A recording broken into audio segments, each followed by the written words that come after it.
இது வந்து எனக்கு இந்த சீன் வந்து தியேட்டர்ல அதாவது படத்துல வரல. ஓகே. ஸோ வெறும் ஃபோட்டோ மட்டும் தான் இருக்கு. இந்த ஒரு சீன்ல வந்து நானும் ஒரு நெறையா டைலாக்ஸ் இருக்கிற மாரி கால்ல அடிபட்டுரும். ஸோ அதில வந்து பேண்டேஜ் ஒட்டிக்கிறதுக்காக இருப்பாரு. அதுக்குள்ள அந்த அந்த அந்த அக்கா வந்து இது கேட்பாங்க. எங்க அண்ணன காணோம் அப்டின்ட்டு.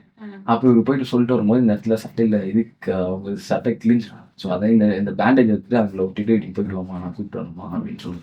ஸோ இந்த சீக்வென்ஸ் வந்து படத்துல வரவே இல்ல. ஓ! ஓகே. ஸோ ஏன்னா அ விஜயனா கூட நான் டயலாக் பேசி நடிச்சது திருமலையில வந்து ஒரே சீன் தான். ம். என்னன்னா ஜோதிகா மேம் வந்திருப்பாங்க மெக்கானிக் ஷெட்டுக்கு. நான் மெக்கானிக் ஷெட்லேருந்து ஓடி போயிட்டு அவர் டீ கடையில சாப்பிட்டுட்டு இருப்பாரு. ஓகே. "அண்ணா உன்ன பார்க்க அக்கா வந்துருக்காங்கண்ணா." இது மட்டும் தான் பேசியிருப்போம் அவரு. அதுக்கப்புறம் இந்த சீன்ல பேசியிருக்கேன். ஓகே. அந்த ஒரே ஒரு டயலாக்ஸ் 2 டயலாக் போர்ஷன் தான் இருக்கும். மத்தபடி சும்மா எல்லாத்துக்கும் கூட நிக்கிற மாரி தான் இருக்கும்.